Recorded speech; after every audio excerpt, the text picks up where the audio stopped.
Welcome back. Break पर जाने से पहले सलीम बुखारी साहब हमारे साथ मौजूद थे और एक्सटेंशन के मामले पर जो कानूनी नुक्ता और कानूनी पेचीदगी है इस पर बात हो रही थी और कानूनी नुक्ते को हल माहिर कानून जनाब बैरिस्टर चौधरी एतजाज़ एहसन साहब से बेहतर कौन कर सकता है। पाकिस्तान पीपल्स पार्टी के सीनियर रहनुमा है बैरिस्टर चौधरी एतजाज़ साहब, इस वक्त हमारे साथ टेलीफोन लाइन पर मौजूद हैं। अस्सलाम वालेकुम चौधरी साहब, बहुत बहुत शुक्रिया आपके वक्त के लिए। Sir, army chief general Qamar Javed Bajwa साहब को एक्सटेंशन देने के लिए एक्ट ऑफ पार्लियामेंट हुआ था 2019 के अंदर और उसमें ये वाज़े तौर पर था कि अब ये एक्सटेंड होगा ये period for a new term of 3 years। अब ये जो न्यू टर्म मिली थी बाजवा साहब को, कानूनी तौर पर ये नई अपॉइंटमेंट एज ए रीअपॉइंटमेंट इसको देखा जाएगा या एज एन एक्सटेंशन इसको देखा जाएगा? क्योंकि पेचीदगी ये है कि अगर तो एक्सटेंशन है तो उसमें वाज़े तौर पर कानून में लिखा गया था कि एक्सटेंशन जो है वो 1 टाइम एक्सटेंशन होगी, दोबारा नहीं होगी और वज़ीर आज़म के सवाबदीदी इख्तियारात जो है वो इस्तेमाल करते हुए देंगे। लेकिन अगर नई टर्म है तो फिर तो एक्सटेंशन हो सकती है। नहीं, ये तो एक्सटेंशन, ये तो लीगल लॉ में जो चेंज किया है वो एक्सटेंशन है, क्योंकि एडिशनल टेन्योर का है ना, फ्रेश अपॉइंटमेंट का तो नहीं कहा। अगर ये कहा ना होता तो लैंग्वेज वुड हैव बीन कि army chief incumbent army chief now whose term is to expire on this date shall be reappointed or shall get a fresh tenure on from that date for 3 years। ये कह रहे हैं additional tenure. अब इसमें इस बाल की खाल में से क्या निकलता है आप और या कोई कीड़ा निकालना चाहता है, मुझे इसकी कोई इतना फर्क नहीं नजर आता। इन 3 साल जनरल बाजवा को मिल गए आइदर वे। अब इसमें ठीक, अब देखें ना एतजाज़ साहब, खुर्रम दस्तगीर साहब के एक स्टेटमेंट को बार बार कोट कर रहे हैं इमरान खान साहब और वो कहते हैं कि असल में ये इंटरनेशनल कॉन्स्पिरेसी या जो रिजीम चेंज का जो एजेंडा है वो यहाँ पर मोबिलाइजर्स थे जिनकी वजह से ये चेंज आया है जो अलाकार बने।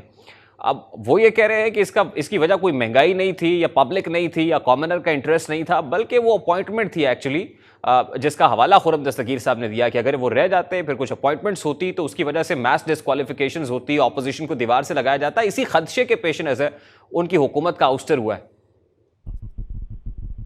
ये खुर्रम ने तो की बात निकाल दी है जो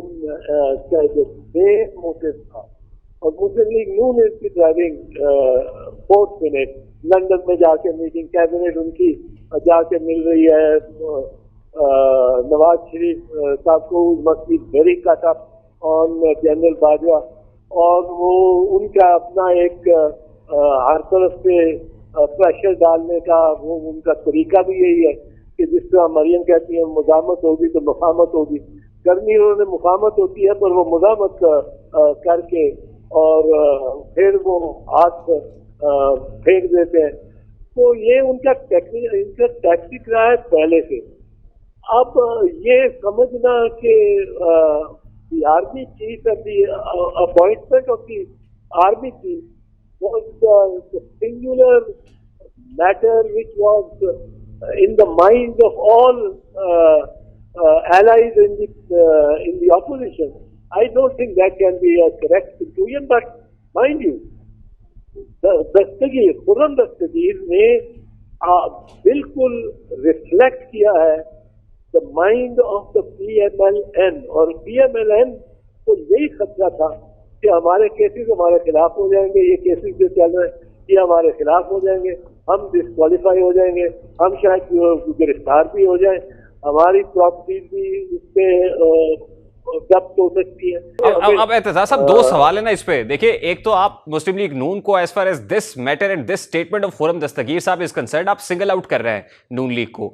सेकेंडली ये है सर कि अगर नून लीग का ही ये माइंड था या नून लीग ने ये प्लान किया हुआ था या उनके जहन में ये था कि अगर अपॉइंटमेंट हम नहीं करेंगे तो खुदा ना खास्ता हम दीवार से लग जाएंगे, डिस्क्वालिफिकेशंस हो जाएंगी, हमारा मुस्तकबिल तारीख है, तो इसका मतलब ये है कि वो अपॉइंटमेंट, इसका मतलब हमारी जो पॉलिटिकल फ्यूचर है उसके अंदर तो एक बहुत बड़ा रोल प्ले करती है। फिर ये खुदा ना खास्ता आपने अपनी तरफ से कहा है कि नून लीग की तरफ से कहा है? नहीं, ये उनका जहन ये है ना, उन्होंने तो खुदा ना खास्ता ही कहा, सोचा होगा सर। अच्छा, चलो मैं आपकी तरफ से आता हुआ ये हमें क्या भाई, आदमी चीज कोई आए, ये आए, वो आए, जो आएगा he has to serve under the law and the constitution. और अब हम उसमें लेकिन खुरम दस्तगीर में I tell you reflecting only his party's views. I'm sure this is not Akhtar Mengal's view. I'm sure this is not Dr. Malik's view. I'm sure this is not the view of most of the other allies or parties in the government today. क्योंकि वो ये तो खुरम दस्तगीर नून का है, उसने नून की जो inner सोच है वो क्लियरली बता दी है। बड़े एतजाज साहब, आप तो नून को सिंगल आउट कर रहे हैं। इमरान खान साहब जब ये स्टेटमेंट देते हैं तो वो नून लीग को नहीं कहते, बल्कि वो पूरी कोलिशन गवर्नमेंट को कहते हैं। उसमें पीपल्स पार्टी को नाम लेकर कहते हैं वो, और फिर वो ये कहते हैं कि इन्हें ये खदशा था। जब वो इन्हें कहते हैं तो कोलिशन की बात करते हैं, इन्हें खदशा था कि मैं जनरल फैज को आर्मी चीफ बनाना चाहता हूं, और आज तक मैं तो ये इमरान खान का स्पोक्समैन तो नहीं हूं ना उसकी पार्टी में, तो उसके वो why concern me with his statement, he has his own views and he has his own. नहीं, लेकिन एजाज साहब वो पीपल्स पार्टी को भी इसमें शामिल कर रहे हैं sir. Leader of a party he can express his views, जितना वो बात वो कहे क्योंकि उनका मौक़िफ़ होगा।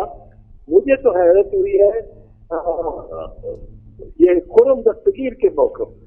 इमरान खान का तो अपना मौक़िफ़ है, वो एक मौक़िफ़ लेके चल रहा है, लेकिन ये हमें इल्म नहीं था, मुझे तो इल्म नहीं था समझ कि Muslim League Nawaz one of the leaders of the coalition. ये जानना चाह रहा था कि इस मामले के ऊपर तो आपने नून लीग को सिंगल आउट कर दिया कि असल में ये नून लीग का थॉट आउट प्रोसेस था कि कोई अपॉइंटमेंट होगी, और फिर डर उनका था। लेकिन आपका one of the prominent agendas was महंगाई, जिस पर आपने मार्च भी किया था। लेकिन इसके तो बिल्कुल बरक्स हो रहा है, महंगाई तो बढ़ रही है, इन्फ्लेशनरी प्रेशर तो एक कॉमनर के ऊपर बढ़ता चला जा रहा है, डबल डिजिट्स के अंदर है। और फिर जो IMF के साथ एग्रीमेंट हुआ है उसको देखकर तो लगता है कि आने वाले दिनों में घुटन बहुत बढ़ेगी आम आदमी के लिए। जी, इसमें बड़ी कंसर्न है, बहुत कंसर्न है, कोई शक नहीं है, और इससे बहुत असर है। और वाकईतन क्योंकि कीमतें बढ़ रही हैं और महंगाई बड़ी तेजी से बढ़ी है, डॉलर बड़ी तेजी से ऊपर गया है और रुपया बड़ी तेजी से नीचे गया है, ये हम ना डिनाई कर सकते हैं ना इसको, और ये हम साफ कहते हैं कि इससे हमें बड़ी कंसर्न है, बिल्कुल है। तो इसको आपको लगता है कि पीपल्स पार्टी को इसका नुकसान होगा इंतखाबात में? अगर इसी तरह रही तो ये जाता रहा इसी तरह, ये चारों ट्रेंड महंगाई के, बेरोजगारी के, रोजगार की इकोनॉमी जरा स्लैकन हो जाती है, तो इसमें ये अगर इसी तरह रहा तो जाहिर है हमें परेशानी तो होगी। हमको आवाम से कटे हुए दूर तो नहीं है, हम एक अवामी पार्टी है, अवाम के साथ है, और अवाम की जो प्रॉब्लम्स हैं उससे हमें यकीनन बहुत तो नुकसान अगर आप उठाएंगे एतजाज साहब, तो आपको लगता है कि इसका फायदा अल्टीमेटली इमरान खान को और तहरीक इंसाफ को होगा? फिर जिसको भी हो हमें हम चाहते हैं कि मुल्क का नुकसान ना हो। और एजाज साहब, मुल्क तो शायद देखिए, रियासत बचाने की तो बात हो रही है जिसमें शहबाज शरीफ साहब ये कहते हैं कि हमें कड़वा घूंट करना पड़ेगा, मुश्किल फैसले करने पड़ेंगे मुल्क के लिए, लेकिन क्या आम आदमी के सामने ये बयानिया चलेगा? यार ये तो आप एक क्वालिटेटिव जजमेंट आप पूछना चाह रहे हैं, चलेगा नहीं चलेगा वो पता लगेगा, वो तो प्रैक्टिकली नंबर्स कम आउट है तो बैलेट से पता लग जाएगा।